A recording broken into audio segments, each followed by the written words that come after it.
हाँ तो फ्रेंड्स, आज इस वीडियो में पढ़ने वाले प्रेजेंट इंडेफिनिट टेंस। ठीक है, तो प्रेजेंट इंडेफिनिट टेंस होता क्या है, देखो आपको सबसे पहले समझना पड़ेगा प्रेजेंट इंडेफिनिट क्या होता है। ठीक है, देखो टेंस होते हैं तीन प्रकार के, प्रेजेंट, पास्ट, फ्यूचर। प्रेजेंट में भी चार प्रकार के होते हैं, प्रेजेंट इंडेफिनिट वगैरह, इंटेरोगेटिव, डबल इंटेरोगेटिव। ठीक है, तो फिलहाल हम प्रेजेंट इंडेफिनिट पढ़ने वाले हैं।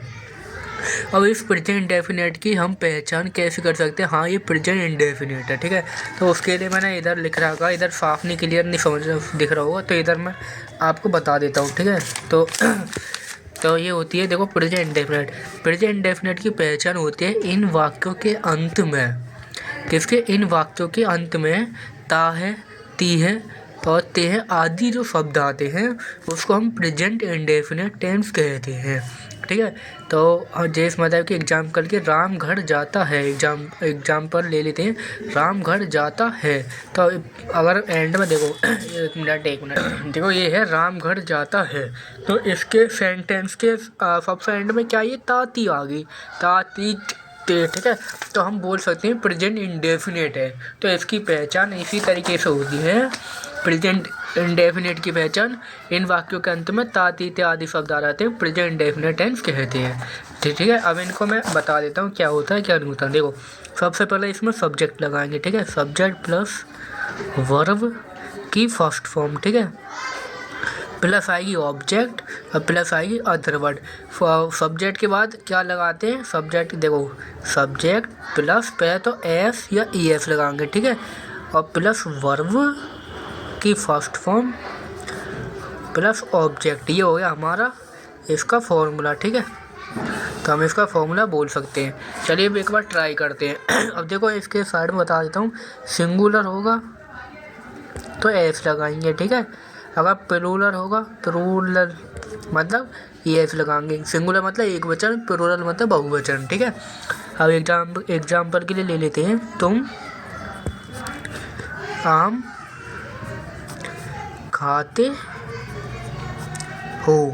अब देखो ये कौन सा टेंस है, प्रेजेंट इंडेफिनिट टेंस है, क्योंकि इसके बाकी कंध में ताती ते आ गई। ठीक है, अब देखो तुम की मीनिंग क्या है, तुम की मीनिंग है यू, वाई ओ यू, तुम की मीनिंग। ठीक है, मैं वर्ड मीनिंग भी लिख दे रहा हूँ, आपको याद नहीं हो तो सबसे पहले क्या आएगी, सब्जेक्ट। सब्जेक्ट क्या है इसमें, तुम। ठीक है, तो तुम मतलब यू, यू अब क्या मतलब इसमें फर्स्ट वर्ब है, वर्ब क्या है, खाता है या खाना, तो ईट, ईट। अब देखो तुम एक सिंगुलर है, तो सिंगुलर के लिए क्या आएगी, एस आएगी, तो ईट्स। ठीक है, तो यू ईट्स द फूड, तो आप लिख सकते हो फूड।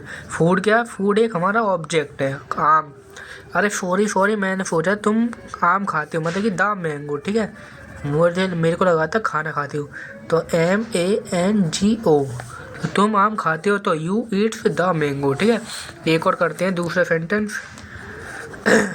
राम खाना खाता है, चलो खाना खाता है, लेकिन खाना खाता है। ठीक है, तो राम एक सिंगुलर है, राम का नाम लिख देंगे, सब्जेक्ट होगी, और ईट्स द फूड।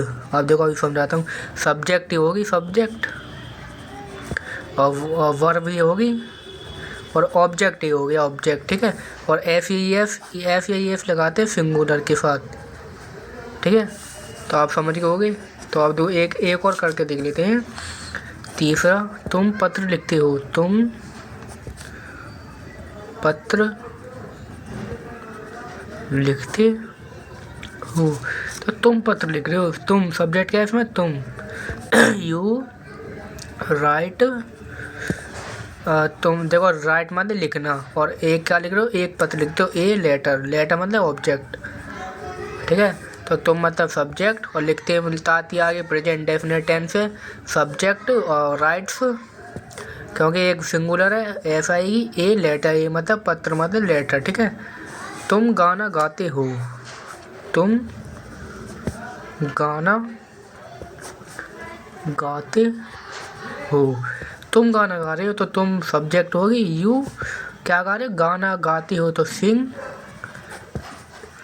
ए क्या गा रहे हैं, सॉन्ग गा रहे हैं, ये सॉन्ग, तो यू सिंग ए सॉन्ग। तो इस तरह के प्रेजेंट इंडेफिनिट टेंस आप लिख सकते हो। आई होप आपको वीडियो समझ में आ गई होगी और टेंस भी समझ में आ गए होंगे। आपको वीडियो जरा सी भी अच्छी लगी तो चैनल को लाइक करके और चैनल को सब्सक्राइब करके वीडियो को कर दीजिए लाइक। और इससे आगे हम प्रेजेंट इंडेफिनिट का नेगेटिव पढ़ाएंगे अगली वीडियो में, ठीक है।